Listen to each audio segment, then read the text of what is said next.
Welcome to my channel! Learn with Teacher Ali!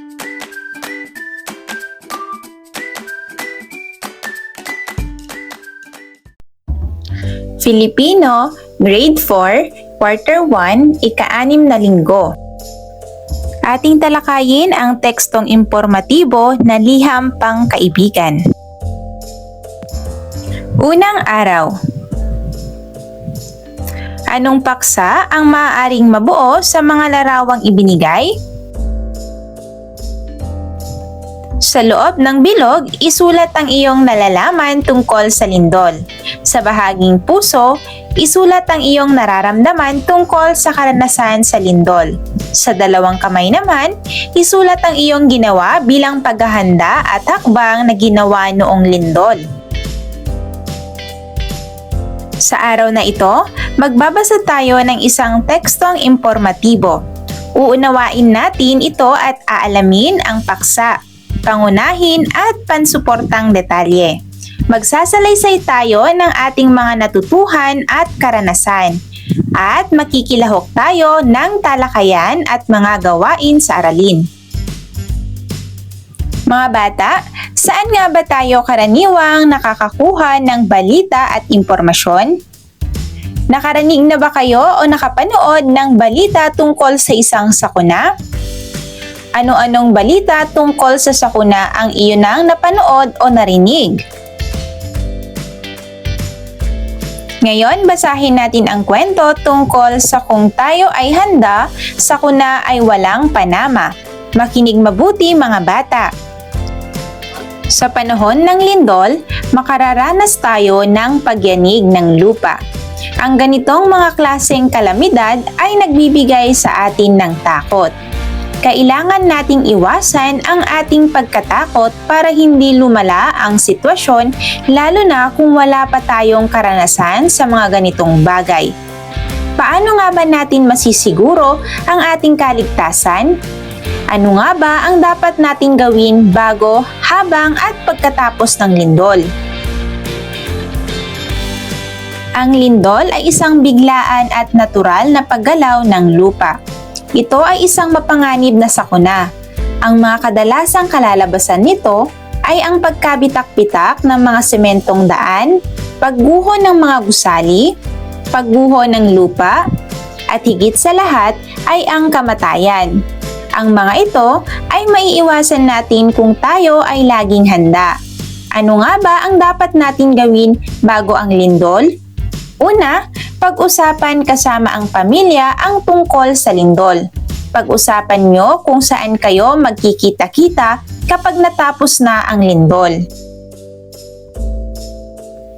Pangalawa, kailangan nating suriin ang mga bagay na maaaring mahulog sa loob ng ating bahay kung sakaling lumindol. Pangatlo, kailangan natin maghanda ng first aid kit dahil ito ay naglalaman ng mga importanteng pangangailangan na maaari nating gamitin. At huli, dapat lagi tayong alisto at manood ng mga balita tungkol sa mga maaaring paparating na kalamidad. Hindi lang sa lindol, kundi pati na rin sa tsunami, bagyo at iba pa. Tuwing lumilindol, maraming mga tao ang nakararamdam ng matinding takot na kung saan hindi makapag-isip ng maayos ang mga tao. Para mapasiguro ang kaligtasan natin sa mga sitwasyong ito, ano nga ba ang mga pwede nating gawin? Una sa lahat, iwasan ang pagkakaroon ng matinding takot at maging kalmado sa lahat ng oras. Habang lumilindol, huwag nang umalis sa pwesto. Huwag nang magtangkapang tumayo at maglakad. Maghanap kung saan pwedeng sumilong upang hindi malaglagan ng anumang bagay na mahuhulog sa taas dahil importanteng protektahan una ang ulo. At laging tatandaan ang duck, cover, and hold. Sunod, kung ikaw ay mayroong mga kasama, kailangan hindi kayo magkakahiwalay. Kailangan siguraduhin na ligtas ang iyong mga kasama. At sa huli, kailangang maging alerto sa mga hindi inaasahang pangyayari gaya ng mga aftershocks. Ang lindol ay mahirap iwasan dahil biglaan ang pagdating nito. Kaya marami tayong dapat malamang mga hakbang sa paghahanda. Pero hindi pa dyan nagtatapos ang ating paghahanda. Ano nga ba ang mga dapat nating gawin pagkatapos ng lindol? Una, kailangan natin suriin ang ating mga sarili kung mayroon tayong mga nakuhang sugat. Sunod, umiwas sa mga sirang gusali para maiwasan ang pagguho nito. At huli, kailangang maging kalmado tayo bago, habang o pagkatapos ng lindol. Maiiwasan ang malaking pinsala ng lindol kung tayo ay magiging handa. Kailangan nating maging alerto lagi upang maiwasang lumala ang sitwasyon. Ayon kay Stephen King, there's no harm in hoping for the best as long as you're prepared for the worst. Ngayon, sagutin ang mga sumusunod na tanong. Anong suliraning panlipunan ang naging paksa sa nasabing teksto? Ano ang sanhi ng pagkakaroon ng lindol? Ano ang epekto ng pagkakaroon ng lindol? Ano ang pangunahing detalye sa binasang teksto? Ano-ano ang mga pansuportang detalye sa pangunahing detalye ng binasang teksto? Ano-ano ang mga dapat gawin kapag may lindol? At paano makaiiwas sa pinsala ng lindol? Ikalawang araw.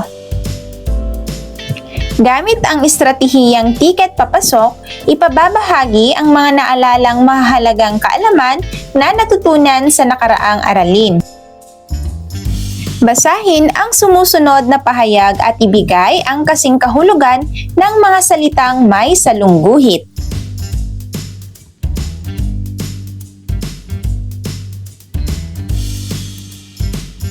Basahin ang sumusunod na pahayag. Isulat ang salitang ugat ng mga salitang may salungguhit sa hanay A. At isulat naman ang panlaping ginamit sa salita sa hanay B.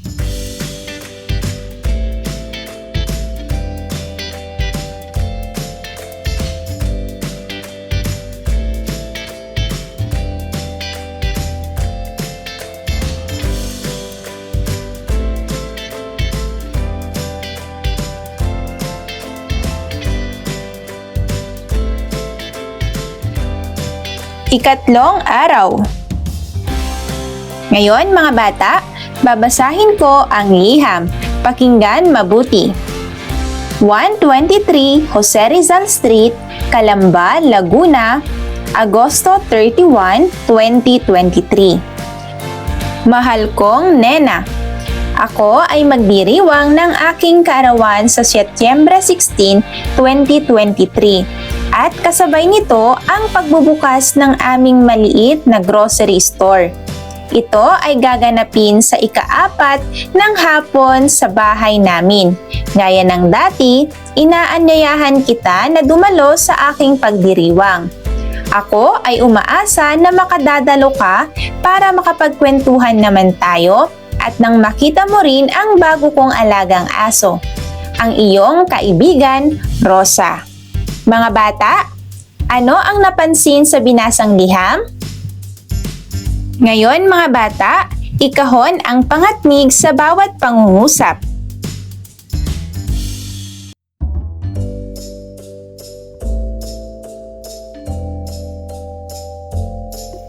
Ika-4 na araw.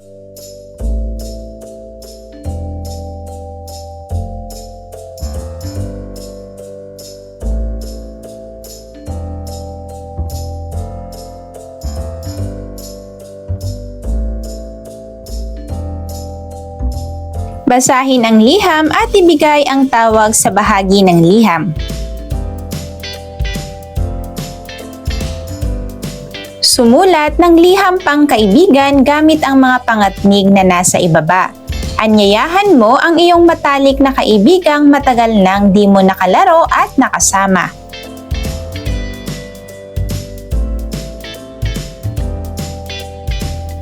Ika-5 araw. Mula sa binasa nating noong mga nakaraang araw, ano ang dapat gawin kapag may lindol? Magsaliksik ng mga impormasyon mula sa teksto at ipaliwanag. Ngayon naman mga bata, sumulat ng lihang panyaya sa iyong kaibigan na nasa tabing dagat ang kanilang tirahan na tumuloy na sa inyo bago manalanta ang malakas na bagyo. Ilagay din sa liham ang mga nakalap na impormasyon sa panonood mo ng balita.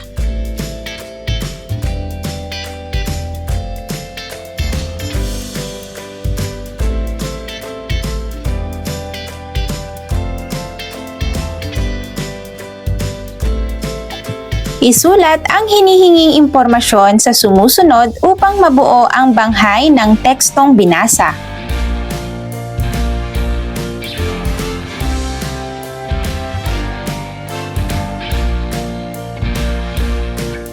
Isulat ang angkop na pangatnig upang mabuo ang ideya ng pangungusap.